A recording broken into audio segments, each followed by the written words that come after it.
کا وقت سنوار دو میرے خواجہ، مجھ کو نواز دو میرے خواجہ، مجھ کو نواز دو۔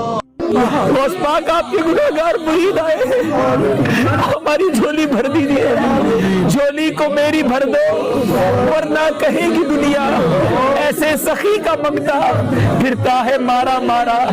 میری لاج رکھ لو یا غوث، میں مرید ہوں تمہارا، میں مرید ہوں تمہارا۔ محتاج تو حاجت روا، المدد یا غوث اعظم سیدہ۔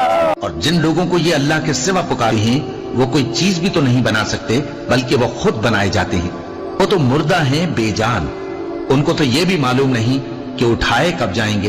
لوگو تمہارا معبود تو ایک ہی معبود ہے، سو جو لوگ آخرت پر ایمان نہیں رکھتے ان کے دل انکار کر رہے ہیں اور وہ سرکش ہو رہے ہیں۔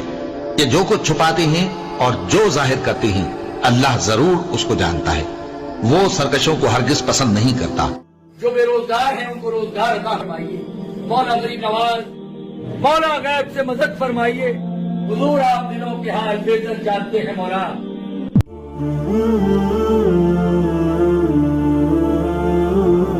لوگوں ایک مثال بیان کی جاتی ہے، اسے غور سے سنو کہ جن لوگوں کو تم اللہ کے سوا پکارتے ہو وہ ایک مکھی بھی نہیں بنا سکتے اگرچہ اس کے لیے سب اکٹھے ہو جائیں، اور اگر مکھی ان سے کوئی چیز چھین لے جائے تو اسے اس سے چھڑا نہیں سکتے۔ طالب اور مطلوب یعنی عابد اور معبود دونوں گئے گزرے ہیں۔ ان لوگوں نے اللہ کی قدر جیسی کرنی چاہیے تھی نہیں۔ اس پہ میں نے آیت نقل کی تھی، وہ سورہ الاحقاف کی آیت نمبر 5 اور 6، وَمَنْ أَضَلُّ مِمَّنْ يَدْعُو مِن دُونِ اللَّهِ، اس سے بڑھ کر گمراہ کون ہے جو اللہ کے علاوہ اور ہستیوں کو پکارے، مَن لَا يَسْتَجِيبُ لَهُ يَوْمِ الْقِيَامَةِ، جو قیامت تک اس کی بات نہیں سن سکتی، وَهُمْ عَنْ دُعَائِهِمْ غَافِلُونَ، بلکہ وہ تو ان کے پکارنے سے خود ہی غافل ہیں۔ وَإِذَا حُشِرَ النَّاسُ، اور جب قیامت والے دن لوگوں کو جمع کیا جائے گا، كَانُوا لَهُمْ أَعْدَاءً وَكَانُوا بِعِبَادَتِهِمْ كَافِرِينَ، تو وہ خود ہستیاں ان کی دشمن بن جائیں گی اور وہ ان کی عبادت کا انکار کر دیں گی، یعنی اتنا ڈر جائیں گے اللہ سانو نہیں نے پکارا، پتہ نہیں کیوں پکار دے رہے ہیں۔ سر اللہ کے سامنے کون کھڑا ہو سکتا ہے؟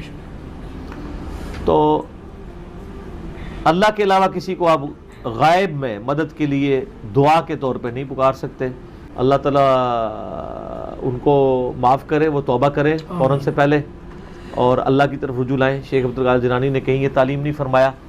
ہم اسی لیے کہتے ہیں جس طرح اتنے خداؤں کی جگہ ایک خدا کو مان لیں تو زندگی سکون میں آ جائے گی، اسی طریقے سے سارے بزرگوں سے اعلان برات کر کے ایک بزرگ امام اعظم سیدنا و مولانا محمد الرسول اللہ صلی اللہ علیہ وآلہ وسلم کو اپنا راہبر مان لیں تو ساری مصیبتوں سے جان چھوٹ جائے۔ سورہ نساء کی آیت نمبر 48 ہے اور 116، ایک ہی صورت میں 2 دفعہ۔ اعوذ باللہ من الشیطان الرجیم، ان اللہ لا یغفر ان یشرک بہ ویغفر ما دون ذلک لمن یشاء، بے شک اللہ اس گناہ کو کبھی معاف نہیں کرے گا کہ کوئی شخص قیامت والے دن اللہ کے حضور اس حال میں پیش ہوا کہ اس نے دنیا میں شرک کیا ہوا، اس کے علاوہ جتنے گناہ ہیں وہ معاف کر دے گا جس کے لیے چاہے گا، وہ بھی اوپن لائسنس نہیں ہے، جس کے لیے چاہے گا معاف کرے گا، البتہ ایک امید ہے کہ وہ قابل معافی ہیں۔ وَمَن يُشْرِكْ بِاللَّهِ فَقَدْ ضَلَّ ضَلَالًا بَعِيدًا، جو شرک میں مبتلا ہوا وہ گمراہی میں دور جا پڑا۔ اچھا دنیا کے اندر یہ شرک معاف ہو جائے گا۔ سورۃ الفرقان کی آیت نمبر 70 میں آیا ہے کہ جو دنیا میں شرک سے توبہ کر لے گا ہم اس کے گناہوں کو بھی نیکیوں سے بدل دیں گے، یہ یعنی اللہ کی رحمت کا غلبہ ہے۔ لیکن شرک کے معاملے میں اللہ تعالیٰ بہت، جس کو کہتے ہیں نا یہ شرک is the most sensitive issue in the sight of Allah, Allah کے حضور سب سے زیادہ حساس معاملہ شرک کا ہے۔ دنیا میں توبہ کر لی معافی ہے۔ جامعہ ترمذی میں حدیث ہے کہ موت کے غرغرے سے پہلے پہلے، یعنی نزع کا عالم طاری ہونے سے پہلے پہلے اگر کوئی توبہ کر لیتا ہے تو اس کی توبہ قبول ہے، لیکن آخرت میں اگر کوئی شخص معافی مانگے گا بھی اور وہ مشرک ہوا تو اللہ تعالیٰ اس کی توبہ قبول نہیں کرے گا۔ لا تبدیل لکلمات اللہ، اللہ کے کلمات نہیں بدلیں گے۔ شرک جلی یعنی خدا کے مقابلے پہ کسی اور کو الہ ٹھہرا لینا اور کسی اور کے بارے میں وہی چیزیں کلیم کرنا۔ اب اس میں جو جزیات ہیں اس میں ظاہر ہے کہ 20 لوگوں نے باتیں لکھی ہیں. ہم تو موٹی بات ہی کرتے ہیں جو قرآن پاک میں آئی ہے, ایاک نعبد و ایاک نستعین. عبادت اللہ کی کرنی ہے, دعا کے لیے صرف اسی کو پکارنا ہے. یہ بہت خطرناک معاملہ ہے جی, کہ کوئی زیادہ سے زیادہ 60 سال 100 سال کی زندگی ویل کر لے گا. اب انصاف کا تقاضا دنیاوی اعتبار سے تو یہی بنتا ہے کہ اگر کسی نے 100 سال شرک کیا ہے تو 100 سال اسے دوزخ میں چلایا جائے, اس کے بعد چھوڑ دیا جائے. لیکن اللہ تعالیٰ فرما رہے ہیں کہ میں معافی نہیں کروں گا اور ہمیشہ کے لیے دوزخ میں پھینک دوں گا. والعیاذ باللہ تعالی. اللہم اجرنا من النار, اللہم اجرنا من النار, اللہم اجرنا من النار. یقیناً اللہ کا ظرف بہت بڑا ہے, لیکن یہ جرم بہت بڑا ہے. اصل میں اس جرم کا کم از کم عذاب یہی ہونا چاہیے کہ ہمیشہ کی دوزخ.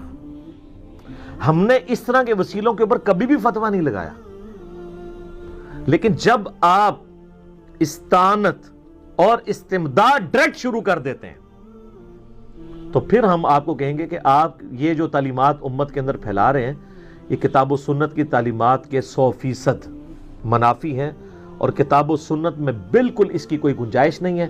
اب آپ لاکھ بہانے کریں کہ نہیں جی نہیں, اصل مطلب یہ ہوتا ہے, بیچ میں یہ ہوتا ہے, اوپر سے یہ نظر آ رہا ہوتا ہے. سر عقیدہ جو ہے نا وہ قطعی الدلالہ ہونا چاہیے. یہ نہیں ہے کہ سامنے آپ نے پوسٹر کوئی اور لگایا ہوا ہے اور اندر آپ کوئی اور چیز. تو میں ان سے ریکویسٹ کروں گا کہ اللہ سے ڈریں اور استعانت کو, استمداد کو وسیلے اور توسل کے ساتھ مکس نہ کریں, اور اس کو آپ ایک عام فہم زبان میں سمجھ لیں. ہمیں اس بات سے کوئی جھگڑا نہیں ہے کہ مولا علی کو اختیار ہے یا نہیں ہے, شیخ عبد القادر جیلانی رحمۃ اللہ علیہ کو اختیار ہے یا نہیں ہے. ہمارا جھگڑا یہ ہے کہ اگر ان ہستیوں کو اختیار اللہ نے دیا بھی ہو تب بھی ان کو نہیں پکار سکتے مدد کے لیے. مدد کے لیے وہ پکاریں جتنا مرضی, لبیک یا رسول اللہ کہیں, آپ لبیک یا حسین کہیں, محبت کا اظہار کریں, کوئی مسئلہ نہیں ہے. مدد کے لیے نہ پکاریں جو سامنے آپ کے موجود نہیں ہے. پھر آپ ایاک نعبد و ایاک نستعین کی وائلیشن کریں گے. اس کو مثال سے سمجھیں, بارش کون برساتا ہے؟ اللہ. ڈیوٹی کس کی ہے؟ فرشتوں کی. لیکن اگر ہم بارش فرشتوں سے مانگیں گے شرک ہو جائے گا. سر آپ لاکھ کہتے ہیں ڈیوٹی لگائی ہوئی ہے, کوئی مسلمان کبھی کسی فرشتے سے نہیں بارش مانگتا. اور سر اگر آپ اسباب کے اوپر آتے ہیں تو سب سے بڑا مشکل کشا اسباب میں تو سورج ہے. سورج ختم ہو جائے تو زمین پہ زندگی ختم ہو جائے. دنیا میں موسموں کا بدلنا, پودوں کا اپنی خوراک تیار کرنا, اس خوراک کو جانوروں کا کھانا, پودوں کی اپنی زندگی, ہماری زندگی ساری ڈیپینڈنٹ ہے سورج کے اوپر. تو کوئی کہتا ہے المدد یا سورج میری مدد فرما, تو یہ جھگڑا ہی نہیں ہے. اگر اختیار ہو تب بھی کیا فرق پڑتا ہے؟ او جی غیر اللہ سے مدد کیا منکر ہے؟ قرآن میں آیا جی وَاسْتَعِينُوا بِالصَّبْرِ وَالصَّلَاةِ, نماز اور صبر کے ذریعے مدد چاہو. کس کی؟ اللہ کی. یا یہ کہو کہ المدد یا نماز میری مدد فرما, المدد یا صبر میری مدد فرما. نہیں, اسی آیت کے اندر آگے جا کے آتا ہے, اسی آیت میں ان اللہ مع الصابرین, بے شک اللہ تعالیٰ صبر کرنے والوں کے ساتھ ہے. تو صبر اور نماز کے ذریعے بھی اللہ کی مدد مانگنی ہے.